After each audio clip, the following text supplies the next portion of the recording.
Democrat New York Governor Andrew Cuomo has extended voting rights to 35,000 convicted felons, or as he calls them, the Democrat base. We will analyze why Democrats rely on felons, foreigners, and children to help them win elections. Then, the latest in Donald Trump ushering in an era of peace for the entire world, and a word on Barbara Bush, something that everybody is missing. Finally, the mailbag. I'm Michael Knowles. This is The Michael Knowles Show.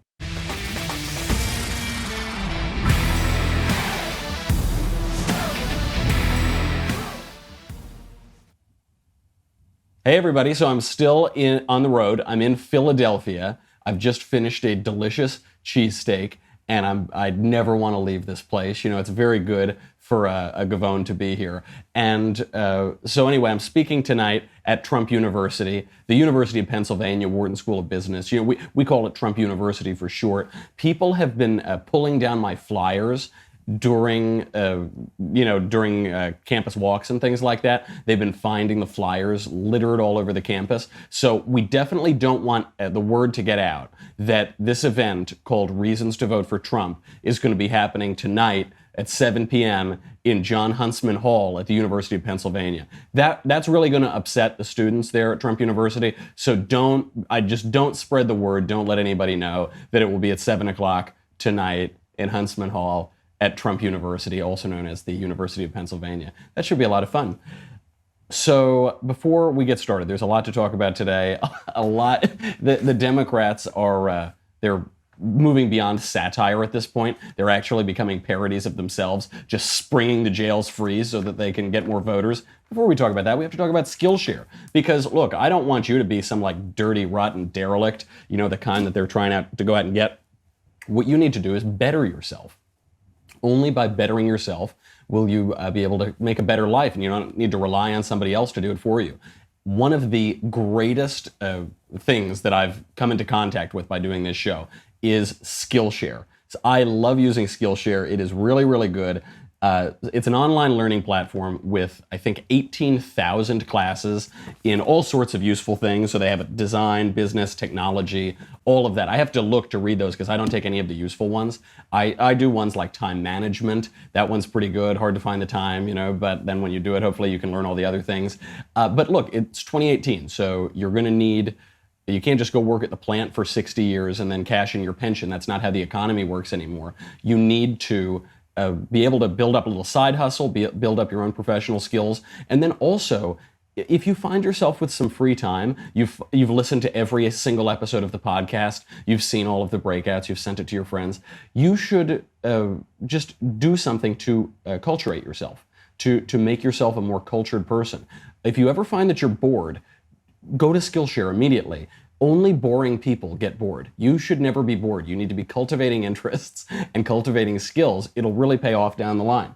So they're really good. I can't recommend them highly enough. Also, they're like practically free for my listeners. So you can join the millions of students already learning on Skillshare today with a special offer just for Michael Knowles Show viewers and listeners. You will get 2 months of Skillshare for 99 cents. Listen, look, you probably got your tax return, probably got that little refund. Maybe it was like $1.99. Take half of it. Take 99 cents and go use this. It's practically free. You're foolish if you're not checking it out. This is a great opportunity. In the old days, you know, back in the Stone Age, you had to go places to learn skills and go buy books and take classes. Now you can do it all from the comfort of your own couch. Do it. It will it'll just really make, I think, your free time better, and also might actually make you employable. Wouldn't that be crazy?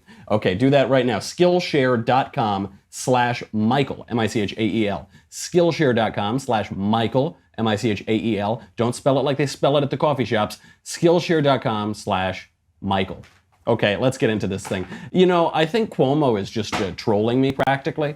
I was going through New York State. I was in New York for like 6 hours, and he decides, hey, I'm going to spring all the jails so we can get some more Democrat voters. Absolutely outrageous. And it really did get me thinking. This is what the Democrats rely on. They rely on felons and foreigners and children. I spent at least 10 minutes this morning trying to make that alliteration work, like felons and foreigners and fetuses or something like that. But we all know the Democrat Party's relationship to fetuses. That is not exactly in the base, so couldn't work. But they are relying on all those three. We'll talk a little bit about how they're doing that. The main thing we're seeing here is just a total subversion of the law. The law in New York is if you're out on parole, right, you've been convicted of a felony and you're on parole, you don't get to vote. That's how it works. Your actions have consequences, and if you're going to commit felonies, then you lose some privileges of citizenship. But Andy Cuomo doesn't like that. Now, he's not going to go in and change the law. That would be too democratic. That would be too much law and order. That would be too civilized. Instead, what he's going to do, this is what he said. He goes, quote, "It is unconscionable to deny voting rights to New Yorkers who have paid their debt and re-entered society." Why? Why is that? First of all, they haven't repaid their debt. They're out on parole. Parole is when you get out a little early, you get out temporarily, you actually have not paid your debt to society. So even on the premise, he's wrong. But why is that unconscionable? Why is that? If someone commits a felony, do we really want that person crafting policy for our country? Maybe in some cases, but plenty of people get perfectly reformed and they come out and they're upstanding citizens again. A lot of people don't. Why is that unconscionable that we would deny them the right to vote? Really what this is all about is just lining up new Democrat voters, and I think Andy Cuomo knows this. This has been a trend going on for a while in the Democrat Party and when they have governorships across the country. The way that Andy Cuomo is going to do this is by pardoning them. So he's going to take 35,000 people right now who are felons on parole, and he's just going to pardon them of their crimes so that then they that makes them into eligible voters. You hear everyone raising Cain because Donald Trump pardoned Scooter Libby, a guy who was guilty practically of nothing. And everyone's freaking out about that because he's pardoned like one guy. Andy Cuomo says, not only am I going to pardon 35,000 right now, I'm going to keep pardoning them. The more they come up for parole, I'm just going to keep pardoning and pardoning and pardoning and pardoning, and then they're going to keep voting for me. In the United States, there are 6.1 million people who were not able to vote in 2016 because of a felony conviction. So either they're on parole, they're inmates, they're whatever. They couldn't vote in the election. How do you think those guys are going to vote? Are they going to, they're going to vote for their fellow crook. They're going to vote for their fellow criminal, Hillary Clinton. They're going to break for Democrats. There's no question about that. Right now, 1 in 40 Americans, 2.5% of the voting age population, according to the Sentencing Project, cannot vote. Now, mind you, 50% of the country that's voting age doesn't vote anyway. They just don't want to vote. But the left is taking issue with this, that 2.5% of eligible voters can't vote, or would be eligible voters, voting age Americans can't vote. Who cares? Why is that a big deal? They say this is awful. The United States has one of the biggest prison populations in the whole world. It's the highest incarceration rates in the world. 670 inmates in the United States per 100,000 Americans. That's so much higher than all of the other developed nations, that we protect and that all look up to us because we have a way better country than they do. It's 5 times the average of all of those. The next closest is Israel with 250 inmates per 100,000. The next closest is that other really, really good country that is a beacon of hope and order and civilization in a terrible region of the world. Man, why would we want to be like that? Why can't we be more like Italy, Why don't, because Italy runs rampant with crime. The mafia controls like half of that country. No, man, it's just too many people. And they point out the number of Americans incarcerated in prisons has increased over the last 25 years. Now, look, I'm not that old. I haven't been roaming around this earth for too long, but I've noticed something over the last 25 years that's confirmed by social science statistics. We've increased the prison population over the last 25 years, and crime has steadily decreased. I wonder if do you think there's possibly a correlation between those things? The New York Times, famously, Fox Butterfield, he ran a headline, something to the effect of, crime continues to drop despite prisons filling. You're saying despite. Maybe there's a correlation here between those two things. So who cares if we have the highest incarceration rate in the world? This isn't like the Soviet Union here. This isn't like we're imprisoning political dissenters or something. That only happened when Barack Obama didn't like Dinesh D'Souza because Dinesh D'Souza made a movie about him. So then he threw him in jail for some ridiculous trumped-up charge. But usually in the United States, and certainly when good Republicans are in office, that doesn't happen. We don't just have a lot of political prisoners or anything like that. We have criminals in prison. That is a good thing. We have the highest incarceration rate in the world. Good. Let's keep getting it a little bit higher, baby, because there's still crime going on those streets. Up it a little bit more, maybe we'll have some safer streets. But of course, this is a strategy that they want to pursue.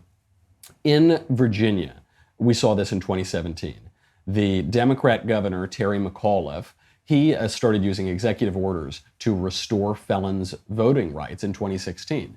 And at the time, we all knew what he was doing. If he thought that the felons were going to break for Republicans, he would never do it. But Terry McAuliffe restored the voting rights of 168,000 felons, and 42,000 of them had registered to vote very quickly before that race in 2017. Now, that it wasn't close enough, that race, for that to really have made a difference.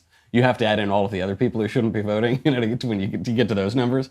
But still, that's a lot of people. An extra 42,000 votes for a tight election can really be a determining factor. The Democrats know this, and they're not going to get fooled again. Right now, in Maine and the People's Republic of Vermont, current inmates are allowed to vote.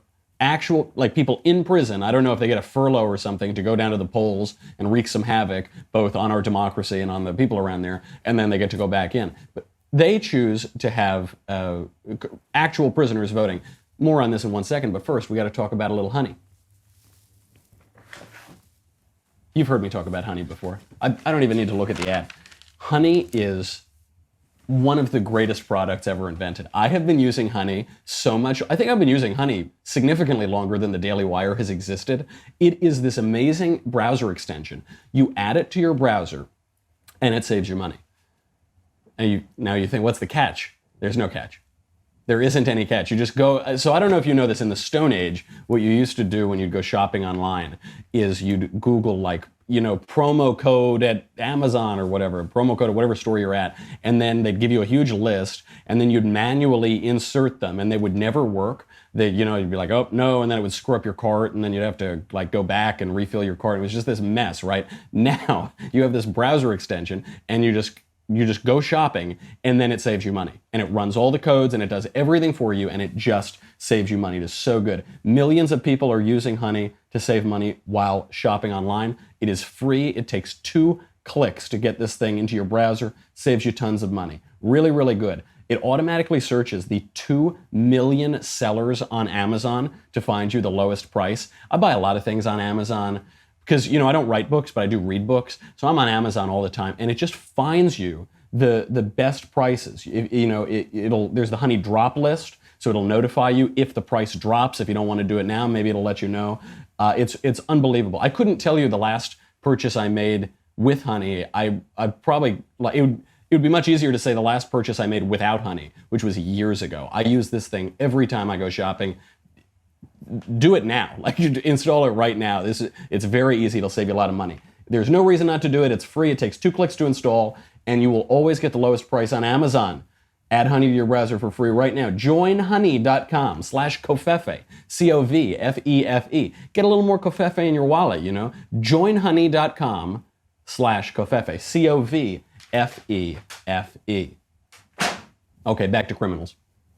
So right now, there are 12 states where even a person who is a felon, committed a felony, completed his prison sentence, we're not talking about being out on parole, actually paid his debt to society, even then they still can't vote. And listen to these states. Let me know if they sound like anything to you. Alabama, Arizona, Delaware, Florida, Iowa, Kentucky, Mississippi, Nebraska, Nevada, Tennessee, Virginia, and Wyoming. The thing they have in common is they're like really nice states. They're good states, they keep their affairs in order, and they're just like good and orderly and civilized. They're not California, which is just absolutely bankrupt, or New York being flooded, a sanctuary cities subverting federal law, giving illegal aliens rights to vote, things like that. It isn't that at all. And it's because they keep a hard line here. We'll get back to why this is the case. The left calls this racist. They say it's racist if you don't let either people who completed their sentences, criminals that completed their sentences, vote, or people on parole vote, or even people in prison vote. If you don't let all those criminals vote, that's racist. You say, what are you talking about? Why is that racist? They say, because that means you're not going to let black people vote. Say, did you hear what you just said? You just said black people and criminals are synonymous. That's what I didn't say that. I don't think that. I don't think that's true. You said that. But they do that. They say, oh, it's just racist. And where this really all comes from, there have always been these little moves. Oh, hey, man. Hey, wouldn't it be cool if we let criminals vote? You know, they'd always do a little bit. The 2000 election, that's what broke this. That's where this all started to steamroll up.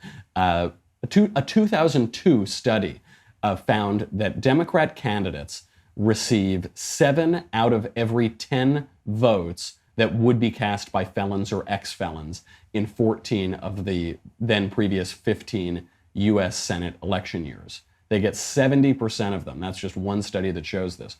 Another study put it in starker terms, which is that had felons been allowed to vote in Florida in 2000, Al Gore would have won that election. Sore loserman would have actually ended up winning the election and being the president, and that would have been very terrible. Because that election came down to 537 votes. That was not a big election. So that could really matter. I mean, that would swing whole elections. Now, that's the reason they're doing it. It's the same thing with amnesty. It's the same with all these things. They just want votes. They just want to have, they even admitted this in a Democrat memo, that it's important to their electoral strategy to get all of these sort of undesirable constituencies to vote for them. And so you've got the criminals. That's the new bit that's in the news today. You also have the foreigners. We know that illegal and legal aliens and legal immigrants, recent immigrants to the United States, identify with Democrats between 3 times as frequently and 8.75 times as frequently. Huge disparities between identifying Republican or identifying Democrat. So they say, give us amnesty. Give us amnesty. We're going to let all the ex-criminals vote. Then we're going to let all of the foreigners vote. They're even doing, they're giving ID cards out. They're letting illegal aliens vote in certain elections.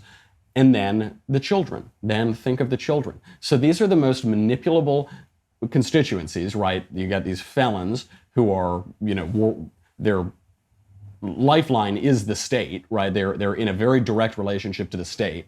Then you've got illegal aliens who are living in the shadows, and they say, we'll give you this little goodie, we'll give you this amnesty, but you got to remember who to vote for. And then kids. So right now, D.C., Washington, D.C., is considering allowing 16-year-olds to vote in the next presidential election. Very bad. I just imagine that kid from Parkland High School, from Stoneman Douglas High School. That guy's going to vote. Excuse me.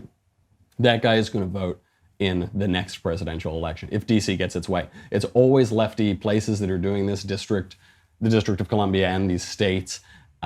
You got to remember, 18-year-olds have only been allowed to vote since 1971, since the 26th Amendment. Probably not a great idea to do that then. Probably not a great idea to do that now. This brings us to the question, what is the vote? Why? Is it just like, I need my right to vote, I deserve my right to vote? Elections are always better if the most number of people vote, if the highest number of people can vote. Why is that the case? We want good people to vote. We want people who are somewhat informed, who have a clear political vision, who have a good political vision, who love the country, who love their countrymen. That's who we want to vote. We don't want just anybody to vote. Why don't we let the whole world vote in our elections? Why? Why just limit it to, look, they're already trying to extend voting rights to foreign nationals who happen to be in the United States. Why not let the whole world vote in our elections? Oh, because that's probably not a great idea. There's this really shallow thinking in modern liberal democracy that, oh, the more votes, the better. Rock the vote. South Park parodied this with Puff Daddy, and they said, like, vote or die. I'm going to shoot you if you don't vote. No, if you don't want to vote, don't vote. Please don't vote. Please, if you do not want to vote, if you feel that you're not equipped to vote, don't do it. Let people who know what they are doing and have a vision for America, those guys should vote. And it definitely shouldn't be those little kids that CNN's trotting on TV. That's what this is all pointing toward. So we should not let that happen. Okay, before we have a lot of mailbag to get to. I got to wrap it up here. Before that, I do want to have a note on Barbara Bush. Everyone is so sad about Barbara Bush. It hit everybody hard. I had the show with Owen yesterday, so we didn't get to talk about this. Other than that Fresno State professor who I won't even acknowledge her name, who said those mean things about Barbara Bush. Other than that, everyone is so sad. And I was wondering, why is that? She was 92 years old. She lived a good life. We're not weeping for Barbara Bush. We're weeping for ourselves, I think. We're weeping for not the death of Barbara Bush, but the death of marriage. A marriage that their marriage lasted 73 years, George Bush and Barbara Bush. We're weeping for the death of high school sweethearts that stay together and have kids and, get married at age 20 or however old they were. We're weeping for the death of a culture of politeness and civility and culture itself, of being cultured, and restraint, and a little bit of formality and strength. And on that point of strength, we're weeping for the death of strong womanhood, truly strong womanhood. Barbara Bush, I've read all the books that George W. Bush has written, and he refers to Dad. He calls George Bush Dad, but he only referred to Barbara as mother. All of the stories of Barbara Bush, she took a firm hand. She was a tough cookie. This was not someone that you'd mess with lightly. And look, she wasn't the CEO of some company. She was a wife. She was a wife who was one of the strongest women in the country. Idolized. She was strong. She was strong in her family. She ran that roost. She kept everybody together. She kept it all going. But it was so traditional. It was not that she was out there with the pink hats screaming with signs or anything like that. And that's died, and it's made women weaker, and it's made society more coarse. And I think we're coming to grips with that. And we're looking back and saying, God, wasn't that nice? That's why we're not, look, Barbara Bush lived a great life. She lived to be 92 years old. She died holding her husband of 7+ decades' hand, and they were holding hands at the moment she died. There's nothing to be sad about in that life. There's nothing tragic about that. That's a good way to go. What's sad is what the culture has become, and the moral absurdity that has replaced that nicer culture, the legalism, and your relationship to the state, and the selfishness of just saying, no, I think I'm just gonna be single forever and just do whatever I want, and me, and that's all it is. And it's not about relationships, and it's not about building something, and it's not about shared experience, and it's not about a life that has a coherent beginning, middle, and end, and a purpose. We've lost a lot of that, and maybe this moment of reflection, as everyone's weeping for Barbara Bush, maybe we'll think about that ourselves and say, maybe it's time we try to fix our culture. Just a thought. I don't want to end on that really sad note, so I will just point out very briefly, Donald Trump is bringing peace to the Korean Peninsula. After the Bushes were married over 70 years. The Korean War has been going on for about 70 years, and Donald Trump may finally be ending it. They're talking about formally ending the Korean War. There was a truce in 1953, but it could be formally ending now under President Kofefe. And you can tell, by the way, that Donald Trump has been working on this pretty hard. He just admitted that he sent Pompeo, the CIA director, to personally meet with Kim Jong-un last week. China is furious about this. Because, by the way, the Korean War was always a war between the U.S. and China. It wasn't really about the North Koreans and the South Koreans. It was always a proxy war between the U.S. and China. It looks like it still is. And right now, Donald Trump is squeezing the Chinese. This week, the Trump administration prevented American suppliers from selling parts to a major Chinese tech giant. There were a lot of Chinese soldiers, millions of soldiers, who fought in the Korean War. And in the old days, the preconditions necessary for denuclearization in North Korea was that the U.S. let all of the troops out of the South. Now that's not even a precondition, apparently, from stories that are coming out of North Korea. Sounds like the art of the deal to me, guys. I know that we all keep making fun of Trump and saying, oh, he just got lucky. Oh, he just got lucky. He keeps getting lucky. He just keeps getting lucky. Now, it's important here, during the art of the deal, that Kim doesn't try to get us to have a massive troop reduction. We can keep some troops, but not all of them. That would give China a great victory here. We can't do that, especially as they aggress into the South China Sea. We need to keep a pretty robust American military presence there. Looks like it's going pretty well, so I'll keep my fingers crossed for all that Kofefe. We've got to get to the mailbag. We have a lot of mailbag today. Before we do that, then I got to go get ready for this speech. Unless, I don't know, maybe Antifa's there like wielding their clubs already. Before we do that, go to dailywire.com. If you're already on the website, thank you. You help us keep the lights on, even in this great Da Vinci meeting space in the middle of Philadelphia. If you're not there, go. You get me. You get the Andrew Klavan Show. You get the Ben Shapiro Show. None of that matters. Guys, if Donald Trump brings peace to Korea, you need this Tumblr, man. Oh my gosh. You are going to drown in, you're going to go down to Davy Jones's locker. The monumental tidal waves of salty leftist tears are going to be so enormous. Get that leftist tears Tumblr. It's happening right now. There's going to be a talk between Trump and Kim. Get that leftist tears Tumblr before it's too late. Save yourself. We'll be right back.